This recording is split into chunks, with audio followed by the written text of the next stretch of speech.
Lee and Trudy retired, went to Mexico, and bought a Baba 35 in a boatyard, where they adopted Blondie.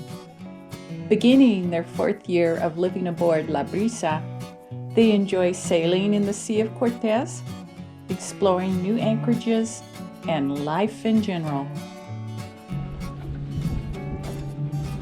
Hi everyone! Blondie and I just got back from a kayak ride to the beach.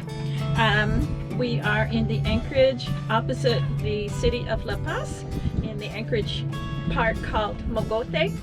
And while I was gone in the US, I think Blondie lost a little weight running on the beach. She really loves it here. Anyway, my trip from the US went very well. I used the Cross-Border Express, which is a bridge that crosses from the US directly to the airport in Tijuana. And I left my rental car in the US, walked across the bridge, cleared Mexican customs and immigration, and was walking through the Tijuana airport 15 minutes later. So, great way to go. So, here's all the stuff we've been doing.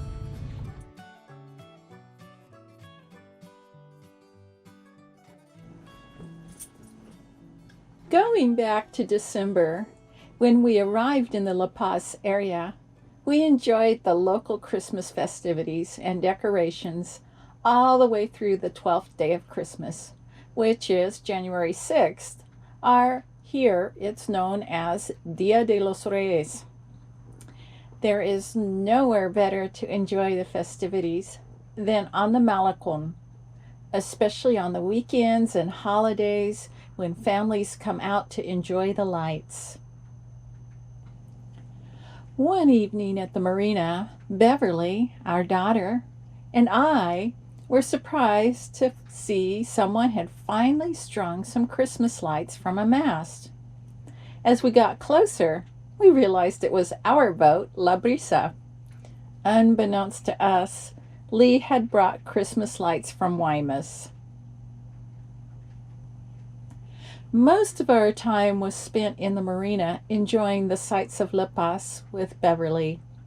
But we did venture out to relax at 2 of the local anchorages, and while there, we made some new friends.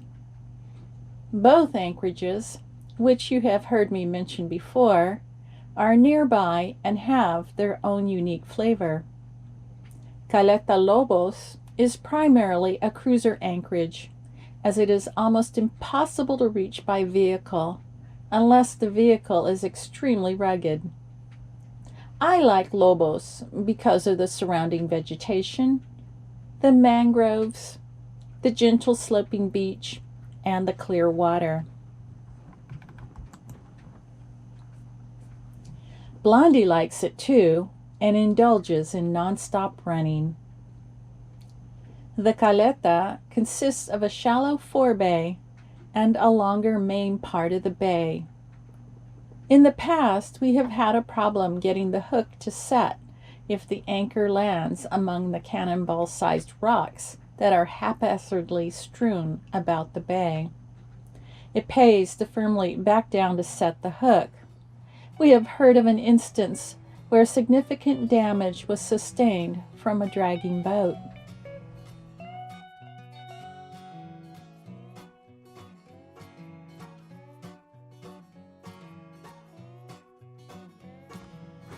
It was here that we first met Kiwa, home of Patty and Kuzi, Blondie's new special friend, and Mitote, home of Adriana and Fernando. That fortuitous meeting resulted in further meetings and some delicious dinners hosted by the different boats. Everyone says this year is cooler than normal in La Paz, and we have certainly had our share of cloudy days. It was a month later, on a cloudy day, that we again met up with Kiwa and Mitote in Bahia Falsa. Kiwa, a caliber 39, came down with this year's Baja Ha. Mitote, a West Sail 32, has received a lot of tender, loving care from Adriana and Fernando, and on this occasion, Adriana's parents were aboard. We enjoy hanging out at Falsa because for us, it is more enjoyable to be at anchor instead of in a marina. Well, except on certain stormy occasions. From Falsa, one has the best of both worlds. With a short dinghy ride to a nearby restaurant, one can go by taxi to downtown La Paz for 150 pesos, or about $8.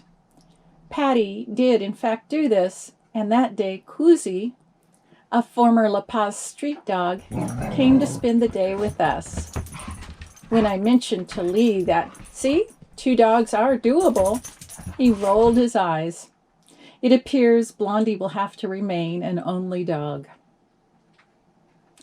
This has been an odd year for us because we have been tethered to La Paz.